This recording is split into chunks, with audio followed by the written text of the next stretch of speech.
Hace unas semanas comenzamos un estudio en el libro de Éxodo, el capítulo 14, que lo titulamos, como dijimos, Las reglas del Mar Rojo. Y son 10 principios bíblicos que el autor de este libro, se llama en inglés The Red Sea Rules, nos da para momentos difíciles. ¿Qué hacer? ¿Qué principios de la palabra de Dios basados en Éxodo capítulo 14 nosotros podemos tomar para utilizarlo y aplicarlo en nuestras vidas en momentos difíciles? Y la frase que nosotros vimos, o una de las frases que vimos, fue que el mismo Dios que te guió hacia adentro, o a esa situación difícil, o a esa prueba, es el mismo Dios que te guiará afuera de esa prueba. Y la primera regla que nosotros estuvimos viendo, creo que la tenemos ahí en la pantalla. La primera regla que estuvimos viendo es, ¿cuál? ¿Se acuerdan?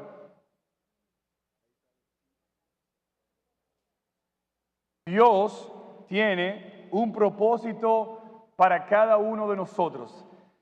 Esa fue la primera regla que nosotros vimos, que tenemos que darnos cuenta que Dios, ¿verdad?, tiene un propósito para cada uno de nosotros.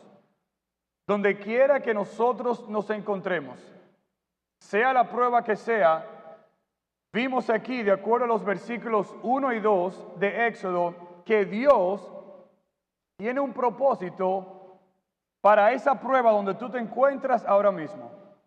Cualquiera que sea la situación, Dios tiene un propósito. Y vimos los versículos del 1 al 2 y también enseñamos un mapa donde Jehová, su Dios, le dice a Moisés y al pueblo de Israel en el versículo 13 que Dios lo iba a sacar de Egipto con mano poderosa. Y vemos entonces en el capítulo 14 donde Dios les da la orden a ellos a que salieran hacia la tierra prometida, o que salieran de la esclavitud de Egipto. Y cuando ellos iban caminando, Dios le da otro mensaje a Moisés, le dice que se devuelvan y que tomen otro lugar. Y ese lugar prácticamente los devolvió a ellos y lo iba a llevar a un lugar donde ellos tenían que esperar la mano poderosa de Dios. Porque como vimos en el mapa, vimos que ese lugar donde Dios le dijo que fueran, lo iba a llevar directamente por el desierto hacia el Mar Rojo, donde no tenían ninguna otra alternativa que dejarse matar por los egipcios o volver a Egipto, ¿verdad?, como esclavo, o tratar de nadar, que era imposible, el Mar Rojo y morir todos ahogados. En la noche de hoy, entonces, mis hermanos, vamos a ver 3 reglas más. La primera es que ¿cuál es la primera? Tenemos que reconocer que Dios tiene un propósito en esa situación donde tú encuentras ahora mismo, donde yo me encuentro ahora mismo. Vamos a ver entonces en esta noche 3 reglas más de este libro, donde nos da 10 estrategias para usar en momentos difíciles. Primero vamos a orar y pedirle al Señor que nos guíe en esta noche. Señor, te pedimos tu dirección. Te pedimos, Señor, tu ayuda, socorro. Porque, Señor, sin ti nada podemos hacer. Y Padre, ayúdanos en este día. Ayúdanos a ser fieles a tu palabra. Que, Señor, tu palabra hable a nuestros corazones de una manera tal que nosotros, Señor, salgamos transformados, diferentes. Y, Señor, que tu palabra penetre nuestros corazones y que tú nos ayudes a ser obedientes al mandato de ella, Señor. Gracias por este tiempo, por los hermanos aquí. Bendícenos, Señor. Gracias por las canciones que hemos cantado. Y ahora, Señor, utiliza tu palabra en nuestras vidas. En el nombre de Jesús. Amén. La primera estrategia que vimos es que Dios tiene un propósito para cada uno de nosotros.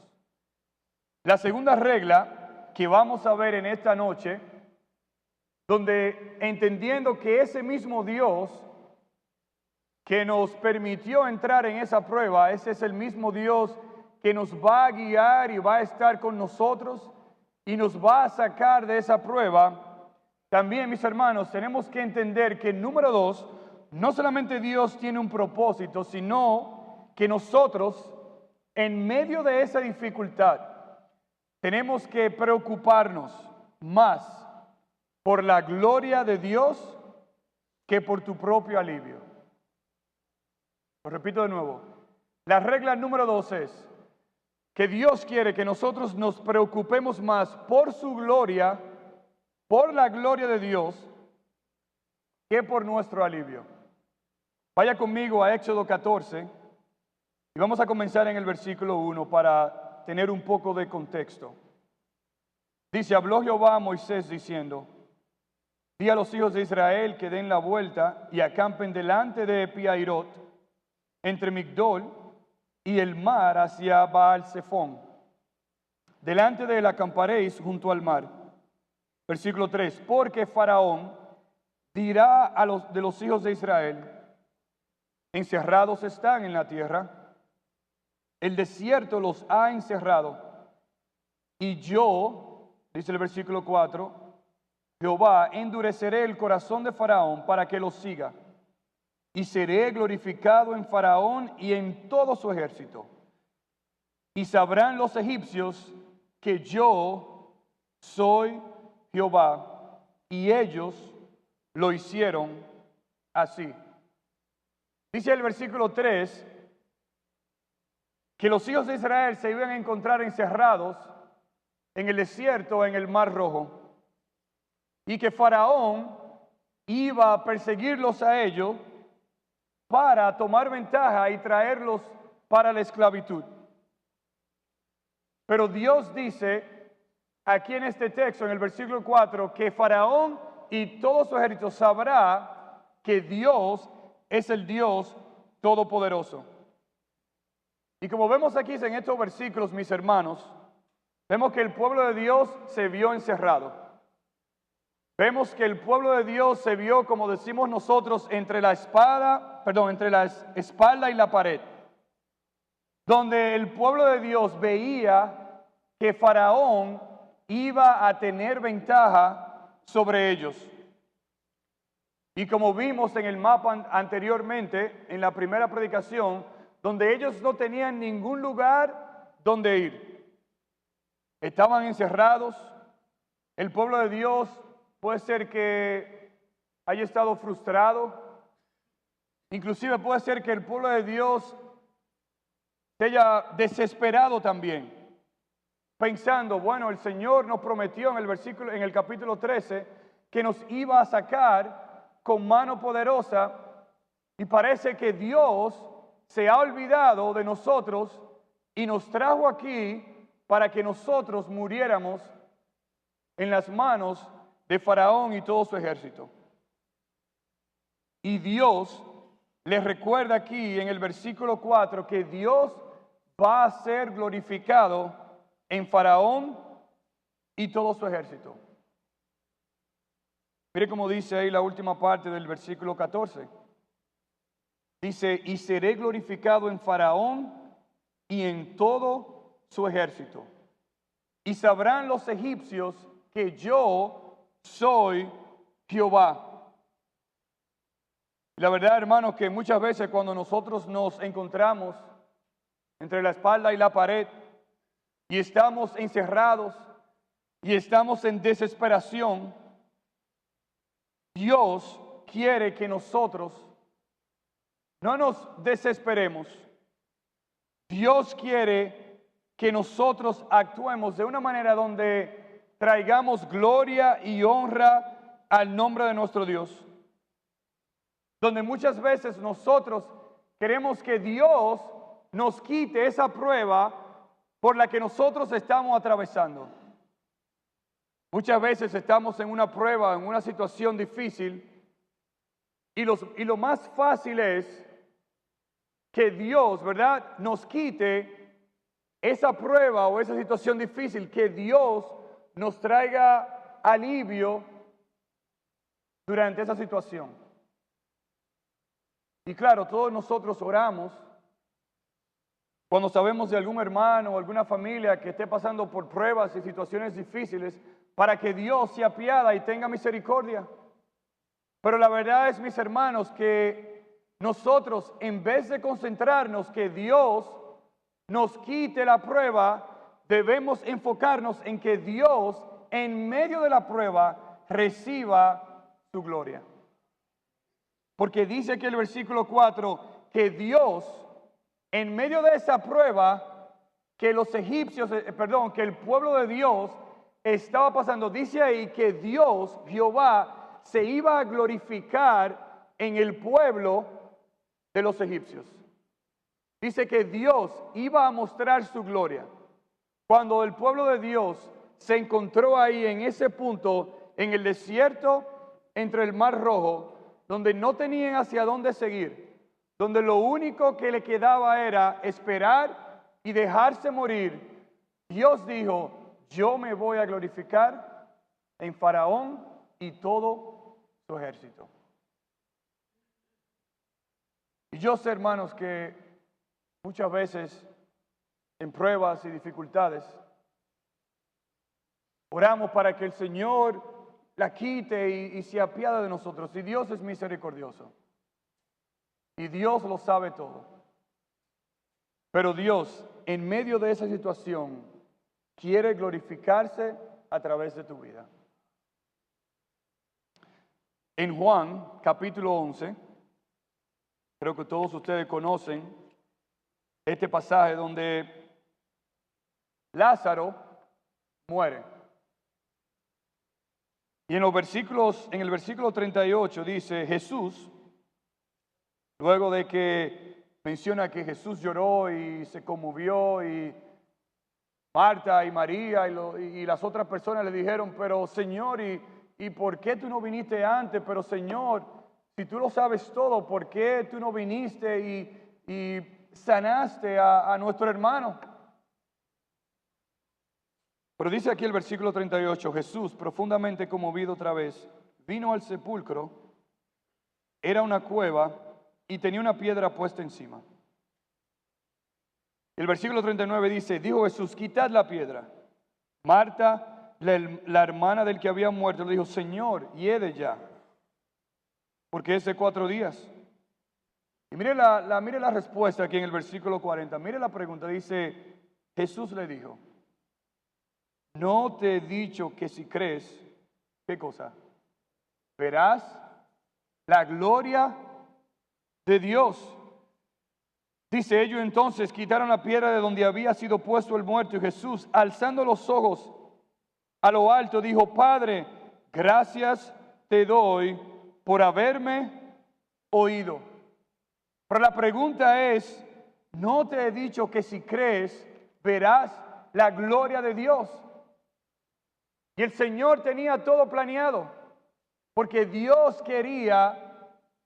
Jesús quería que Dios, su Padre, recibiera la gloria a través de esta situación. Y si leemos el texto, no solamente María y Marta y los demás o las demás personas estaban ahí, sino que estaban los enemigos de Jesús también. Y había muchísimas más personas. Y ese era un momento para el Señor Jesucristo traerle gloria y honra a su Padre que está en los cielos. Es un momento para el Señor Jesucristo utilizar esa situación y glorificar a su Padre y apuntar los ojos de las personas que estaban alrededor hacia el Padre Celestial. Y mis hermanos y amigos que están aquí en esta noche, Dios nos pone en situaciones como estas, difíciles, para utilizarnos a nosotros mismos, para que otros vean la gloria de Dios, para que otros vean que Dios nunca nos va a fallar, para que otros vean que Dios es el Dios todopoderoso, para que vean que Dios es el Dios que puede abrir y partir el Mar Rojo.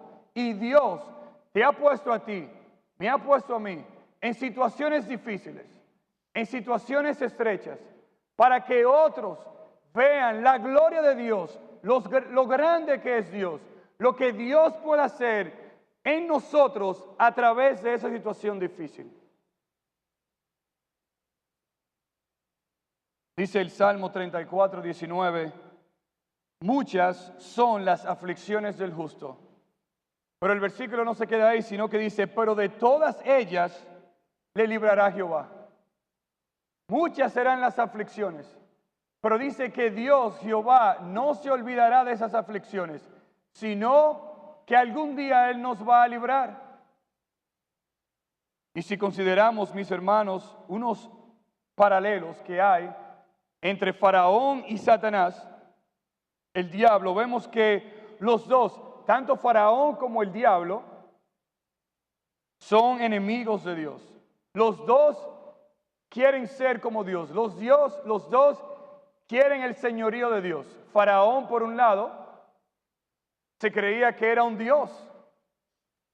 Satanás, ¿qué Satanás quería? Él quería ¿qué? Ser igual a Dios. Él quería ser Dios. Vemos también que los dos se airan sin control.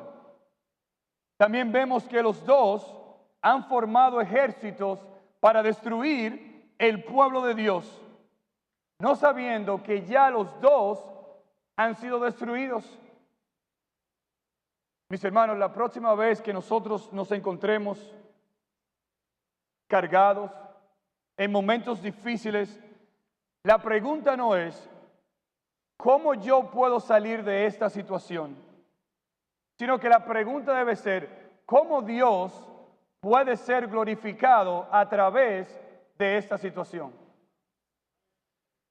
Porque lo más fácil es, y lo que queremos, hermanos, es salir de la situación. ¿Y quién no que quiere salir de una situación difícil? De un momento de prueba. Pero Dios nos ha llevado ahí para que nosotros, en vez de preguntarnos cómo yo puedo salirme de esto, pero más bien cómo Dios puede ser glorificado en esta situación. Yo recuerdo mi segundo año allá en la universidad en Estados Unidos. Yo tuve de los 4 compañeros de cuarto, uno de ellos era de un lugar en Estados Unidos que se llama Miami, la Florida. Y era un joven que se llamaba Patrick, y él era una persona como así, como de este tamaño, morenito y bien fuerte. Él era un deportista, le gustaba jugar basquetbol y estaba en el equipo de fútbol y era muy bueno en todos los deportes, pero en fútbol él era uno de los mejores cuando él estaba allá en la universidad. El único problema que él y yo teníamos era que yo particularmente soy una persona organizada. Me gusta tener las cosas donde van. Yo cuando entré a mi habitación, yo tenía todas mis cosas en el lugar correcto. Mi camisa, mis pantalones, todo bien organizado, mis zapatos, todos mis libros, mi lugar de trabajo y de estudio estaba siempre organizado. Pero él era lo contrario a lo que yo era, bien desorganizado. Papeles por donde quiera, libros por donde quiera, ropa por donde quiera, zapatos por donde quiera. A veces cogía mi camisa, mis pantalones, totalmente diferente. Yo digo, bueno, a lo mejor él se va a arreglar y a lo mejor con algunas conversaciones conmigo y otras personas, a lo mejor él se arregle. Bueno, pasamos el año entero igual, desorganizado y a veces duraba semanas para lavar su ropa y todo ese tipo de cosas. Para el año siguiente, mi tercer año ya, que era creo que su tercer año también o su segundo año, dije, bueno, Señor, yo lo amo a Él, pero yo deseo que Él no esté en mi cuarto. Y uno puede aplicar y decir, mira, yo quiero esto, yo quiero lo otro. Y para ese año, entonces me hicieron capitán de ahí del pasillo y yo podía elegir quién yo quería que estuviera en mi habitación. Y claro está, yo no lo puse ahí en el listado, sino que elegí a otras personas. antes de terminarse ese segundo año, él me preguntó y me dijo, mira, me gustaría estar contigo el año que viene. Le dije, bueno, mira, yo quiero estar contigo y me gustaría estar en el mismo cuarto. Y dije, bueno, yo no había leído este libro antes de eso, así que mi reacción no fue tan buena, pero yo le dije, sí, está bien, vamos a ver lo que pasa, no hay problema, yo te pongo el papel. Y efectivamente, lo puse ahí, volvimos el tercer año, lo mismo. Yo llegué, ¿verdad? Y llegué primero, arreglé todo organizado, bien. Y él, igualito. Cada persona tenía una tarea de limpiar algo en el cuarto. Si era la alfombra del cuarto o el baño, o limpiar el piso, las ventanas. Cada persona tenía una tarea diferente que tenía que hacer todos los días. Y muchas veces yo tuve que inclusive hacer el trabajo de él para mantener todo en orden y limpio. Y en mi carne, mi deseo era o no recibirlo ese año o transferirlo a otra habitación lejos de mí. Y cuando estuve leyendo y meditando y pensando en esto, me llegó el versículo donde dice que el apóstol Pablo le pidió al Señor, ¿qué cosa? ¿Verdad? ¿Cuántas veces? ¿Y qué dijo? ¿Qué le dijo el Señor? Dijo, bástate mi gracia porque se perfecciona exactamente. Y hermanos, muchas veces nosotros nos preocupamos por salir de la situación donde Dios nos da una oportunidad para que Él sea glorificado. Así que mis hermanos, número 2, tenemos que entender que Dios está más preocupado y quiere que nosotros nos preocupemos, nos enfoquemos en no salir de la situación, sino en que en medio de la situación difícil, Dios sea glorificado a través de nosotros. Regla número 3. No solamente tenemos que darle la gloria a Dios a través de la situación, sino que tenemos que reconocer nuestro enemigo. Reconoce tu enemigo, pero mantén tus ojos en el Señor, no al revés. Tenemos que reconocer, tenemos que saber que tenemos un enemigo, pero tenemos que mantener nuestros ojos en el Señor. Mira el versículo 5 ahí de Éxodo 14, dice, y fue dado aviso al rey de Egipto que el pueblo huía, y el corazón de Faraón y de sus siervos se volvió contra el pueblo. Y dijeron, ¿cómo hemos hecho esto de haber dejado ir a Israel para que no nos sirva? Dice que Faraón unció su carro y tomó consigo su pueblo y tomó 600 carros escogidos y todos los carros de Egipto y los capitanes sobre ellos. Y dice que endureció Jehová el corazón de Faraón, rey de Egipto, y él siguió a los hijos de Israel. Pero los hijos de Israel, dice que habían salido con mano poderosa. Pero dice que siguiéndolos pues los egipcios, con toda la caballería y carros de Faraón, su gente de a caballo y todo su ejército, acampados junto al mar, al lado de Piairot, delante de Baal Zephón. Y cuando Faraón, versículo 10, se hubo acercados, los hijos de Israel, ¿qué dice? Alzaron sus ojos y los vieron a ellos. Y Dios quiere que nosotros, en vez de nosotros reconocer a Dios, que Dios está ahí, pero manteniendo nuestros ojos en el enemigo, Dios quiere que nosotros no hagamos esto, sino que al revés, nosotros reconozcamos, sepamos que tenemos un enemigo, pero Dios quiere que nosotros mantengamos nuestros ojos en el Señor. Dice Primera de Pedro 5:9, sed sobrios y velad, porque vuestro adversario el diablo, como león rugiente, anda alrededor buscando a quien devorar. Dice el cual, resistir firmes en la fe, sabiendo que los mismos padecimientos se van cumpliendo en vuestros hermanos en todo el mundo. Y hermanos, tenemos que reconocer las actividades y las artimañas de Satanás, pero no debemos intimidarnos por eso. Y muchas veces cometemos nosotros mismos un error cuando reconocemos que Dios está presente, pero mantenemos nuestros ojos mirando a ver lo que el enemigo va a hacer en nuestras vidas.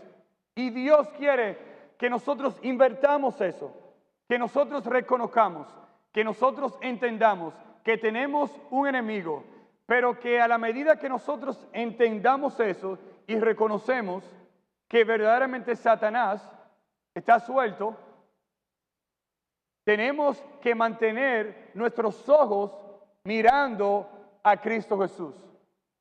Por eso es la importancia de que nosotros nos mantengamos vidas enfocadas en Cristo. Como predicaba el pastor Yadine en esta mañana, poniendo nuestros ojos en Jesús.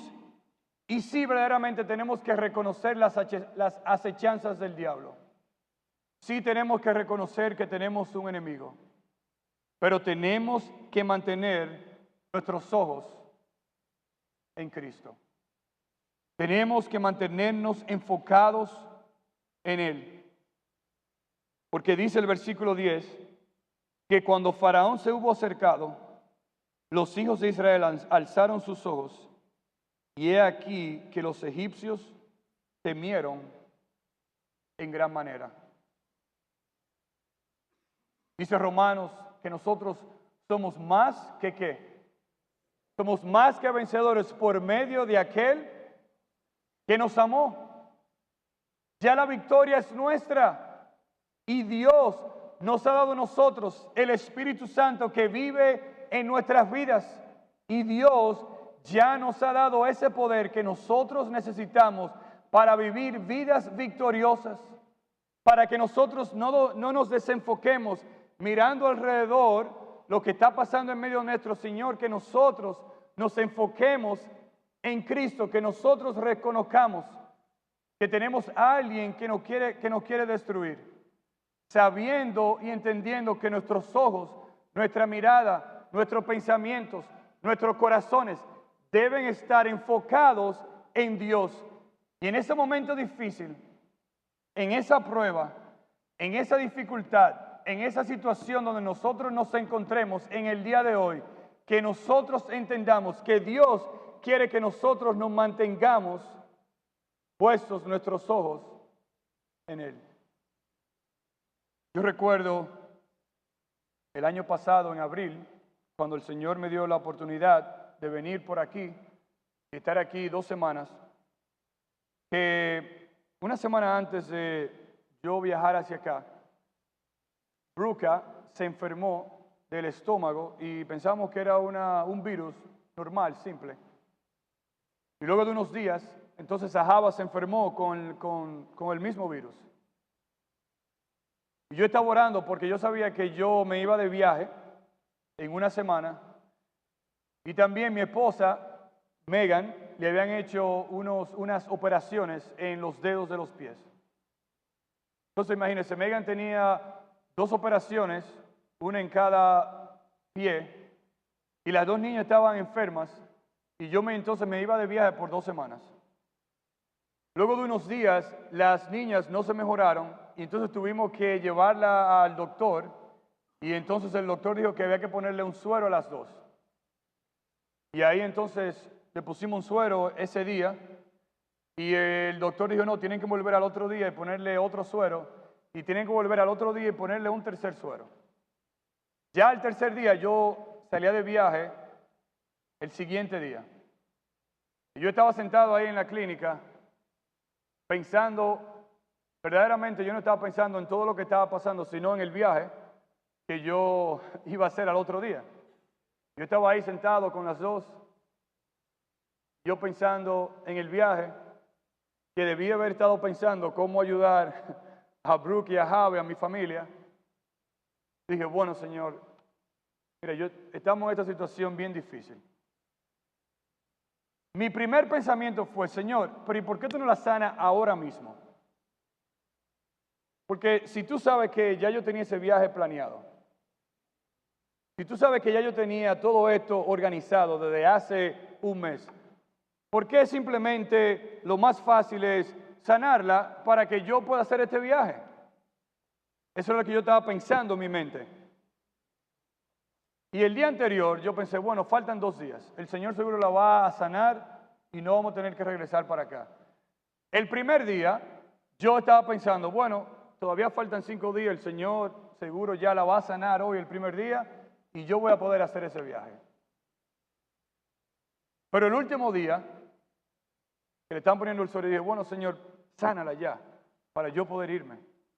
Porque no quiero cambiar el pasaje y dinero y Señor, tú sabes que eso cuesta muchísimo dinero y lo estoy cambiando a último minuto. En eso, estoy hablando con el papá de mi esposa y con los pastores allá y ellos saben la situación. Y cuando el doctor viene y nos ve, dice, bueno, yo creo que tenemos que ponerle otro suero. Señor, por favor. Y mi esposa me ve. Esa fue la revelación ahí.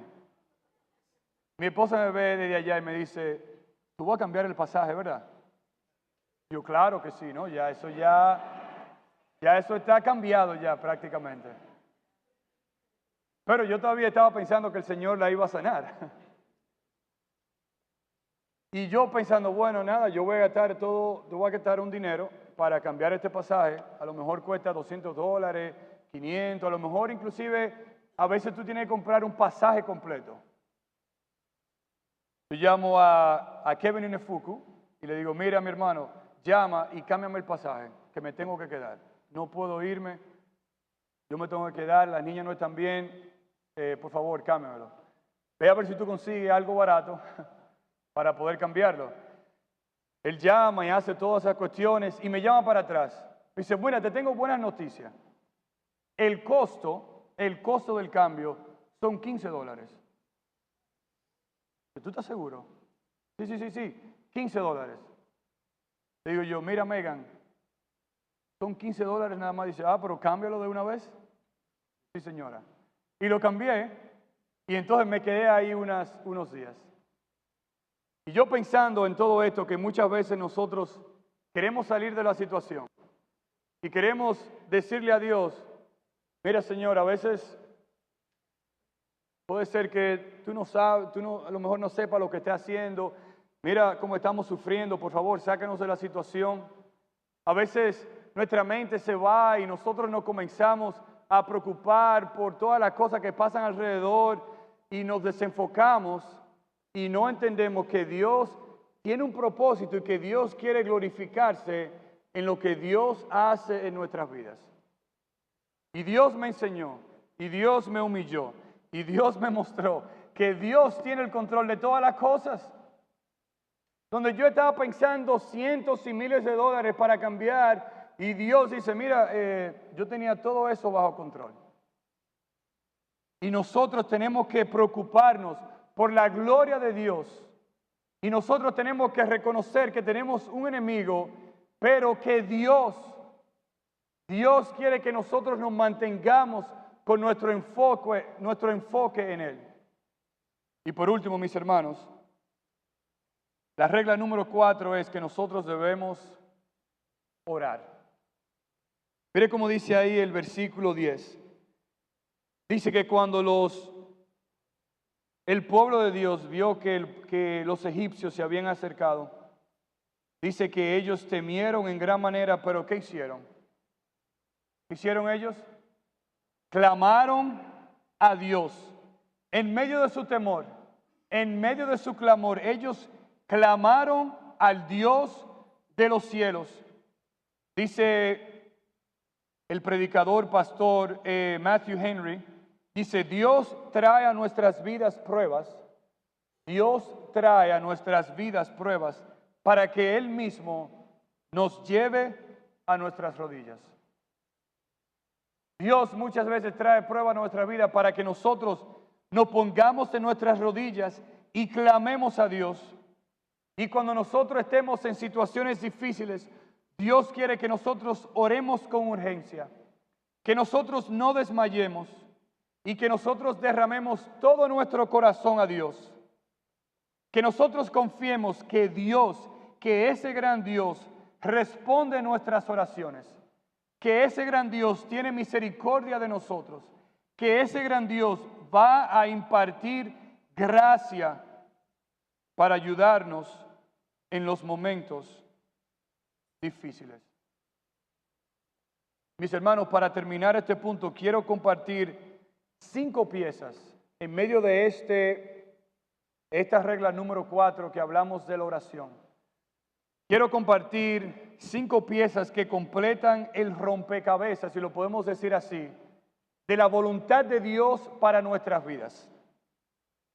Y número 1 es que la voluntad de Dios, cuando nosotros nos encontremos en una situación difícil, cuando nosotros estemos en un momento de prueba, en un momento de dificultad, y nosotros nos arrodillemos y clamemos a ese Dios que nos puede dar la ayuda, a ese Dios que nos puede dar la gracia, a ese Dios que nos puede dar de su misericordia, déjeme darle 5 piezas claves de la voluntad de Dios. Número 1 es que la voluntad de Dios no es como un mapa. La voluntad de Dios no es un mapa. Más bien, la voluntad de Dios se encuentra en una relación personal con Dios. Dios no nos pone a nosotros a doblar para la derecha, a la izquierda y bajar y subir, sino que Dios nos va a mostrar, Dios te va a mostrar a ti cuál es la voluntad de Él en esa dificultad por medio de tu relación personal con Dios. Y Dios, nosotros tenemos una relación personal con Dios a través de su Hijo Jesucristo, por medio de su palabra. Y mis hermanos y mis amigos que están aquí, lo mejor que nosotros podemos tener en nuestras vidas, sea cual sea la situación, es una relación íntima y personal con nuestro Dios. Porque muchos de nosotros muchas veces queremos entender en la prueba o en la dificultad o en cualquier cosa de nuestras vidas, ¿qué es la voluntad de Dios para mi vida? Comenzamos a preguntar y ver y, no, mira, Dios me habló y que Dios me guió a esto y Dios me guió a otro. Y Dios, verdaderamente, mis hermanos y mis amigos, Dios nos va a guiar a través de una relación personal con Dios. A través de una relación íntima con Dios. Porque nosotros, a través de una relación con Dios y a través del estudio y la lectura de su palabra, nosotros vamos a saber cuál es esa voluntad de Dios. Número 2, no solamente es la relación con el Señor, sino que también la voluntad de Dios no es siempre luz verde. La voluntad de Dios no es siempre luz verde, sino que hay algunas luces rojas. Y Dios muchas veces nos da esa luz verde para nosotros entender a través de su palabra, saber lo que Dios quiere, pero muchas veces Dios también pone una espera. Y Dios nos da una luz roja y nos dice espera. Porque Dios le dio la luz verde a su pueblo y le dijo que salieran. Y prácticamente al cambiar la dirección, Dios le puso una luz roja. Y le dice, espérense un momentico. Donde el pueblo de Israel se vio entre la espalda y la pared, los egipcios, el mar rojo, ¿y qué vamos a hacer? No hay para dónde seguir. No hay para dónde caminar. Si me devuelvo, nos van a llevar como esclavos. Si seguimos, vamos a morir. ¿Y qué vamos a hacer ahora? Y Dios muchas veces, o varias veces, o en algunas ocasiones, no solamente nos da la luz verde, sino que también pone un pare o un stop en lo que Dios quiere hacer en nuestras vidas. Número 3, la voluntad de Dios. La voluntad de Dios no es un evento espectacular. La voluntad de Dios no es un evento espectacular, más bien es una dirección supernatural que Dios nos da a través de nuestro simple diario vivir. Y eso va conectado con la número 1. donde Dios quiere mostrarnos su voluntad en medio de esa situación difícil, en medio de nosotros clamar y orar a Dios. Dios quiere mostrarnos su voluntad a través de nuestra relación íntima con Él, de nuestro diario caminar con el Señor.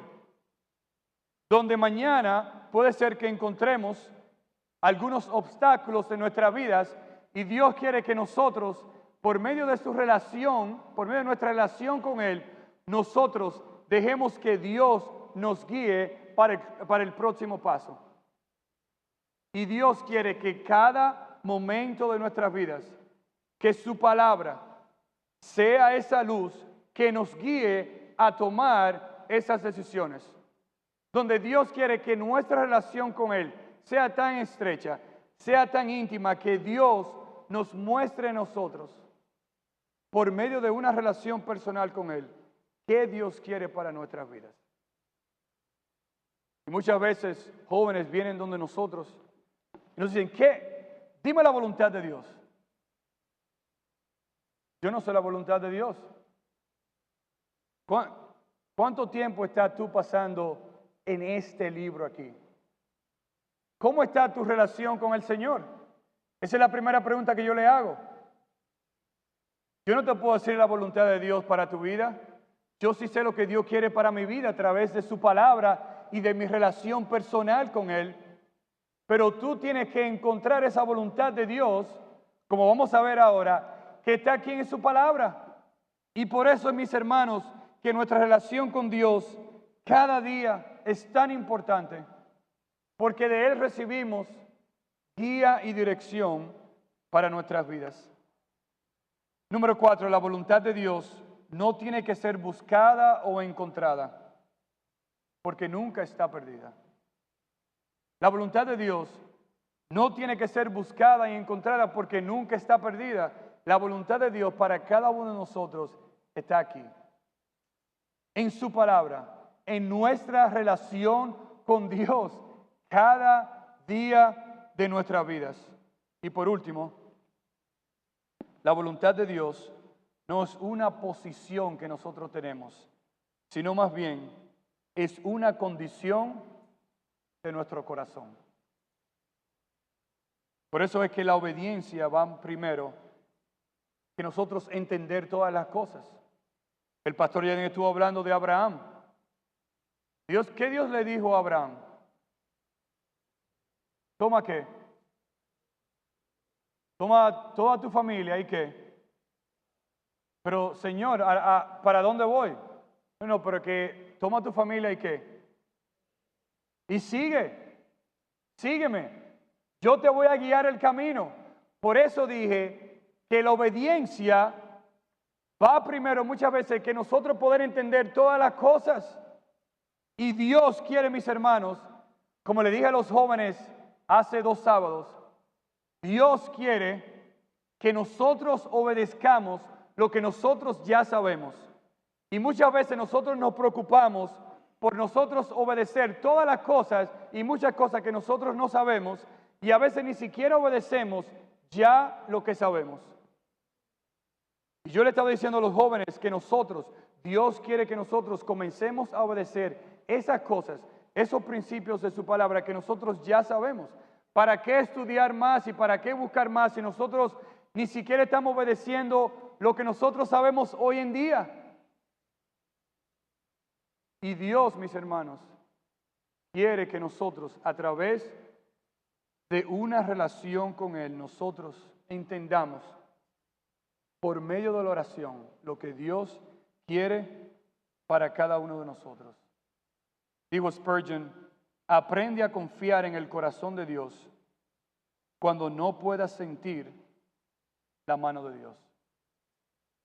Mis hermanos, tenemos que entender y tenemos que reconocer que tenemos un Dios que es grande, que tenemos un Dios que es poderoso, que tenemos un Dios que es santo, que tenemos un Dios que sabe todas las cosas por las que nosotros estamos pasando. Y puede ser que en esta noche esté aquí sentado, seas miembro de esta iglesia, sea que nos esté visitando en esta noche. Y solo tú sabes la situación y la prueba por la que tú estás pasando. Pero yo sí sé algo, mis hermanos, y es que hay un Dios que nunca nos va a fallar. Y hay un Dios que conoce mi situación, que conoce su situación. Hay un Dios que conoce tu situación en esta noche. Y hay un Dios que tiene un propósito para cada una de las situaciones difíciles por las que nosotros estamos atravesando. Y hay un Dios que quiere que nosotros, a través de la situación, no busquemos cómo salir de ella, sino a través de esa situación darle gloria y honra a su nombre. Donde ese Dios quiere que nosotros nos mantengamos enfocados en Él. Que nosotros sí reconozcamos que tenemos un enemigo que nos quiere destruir. Pero Dios ya lo ha vencido. Y nosotros somos más que vencedores por medio de aquel que nos amó. Y que ese Dios, en medio de esa situación, quiere que nosotros vayamos a nuestras rodillas. Y que nosotros nos inclinemos ante la presencia de Dios.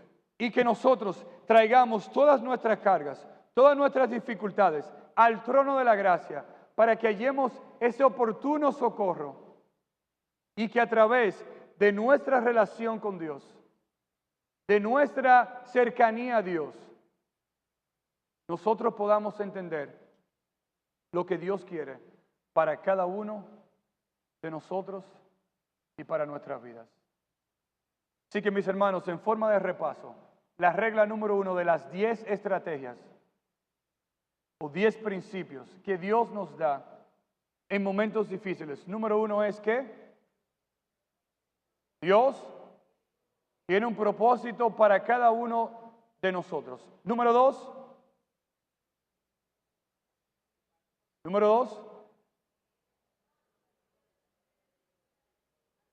debemos preocuparnos por la gloria a Dios. Número 3, tenemos que reconocer que hay un enemigo, pero manteniendo nuestros ojos en Dios, no al revés. Y número 4, debemos orar. Debemos orar.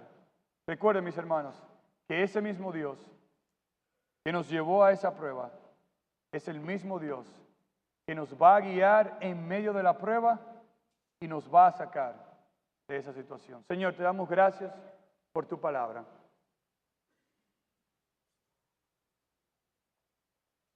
Señor, qué bueno es saber que a pesar, Señor, de que a lo mejor o estemos de camino a una prueba, o estemos en una prueba, o ya salimos de una prueba, Señor, nosotros podemos confiar que tú, oh Dios, así como separaste, partiste en dos el mar rojo, Señor, para que tu pueblo cruzara en seco. Así, Señor, tú vas a separar, a partir nuestro mar rojo, Señor, cualquiera que sea, para que nosotros pasemos confiados, sabiendo que tú eres nuestro Dios y que tú nunca nos vas a fallar. Señor, te damos la gloria y la honra a ti. Gracias, Señor, por esta noche. Te alabamos y te bendecimos, Señor. En nombre de tu Hijo Jesús. Amén. Que Dios le bendiga, mis hermanos.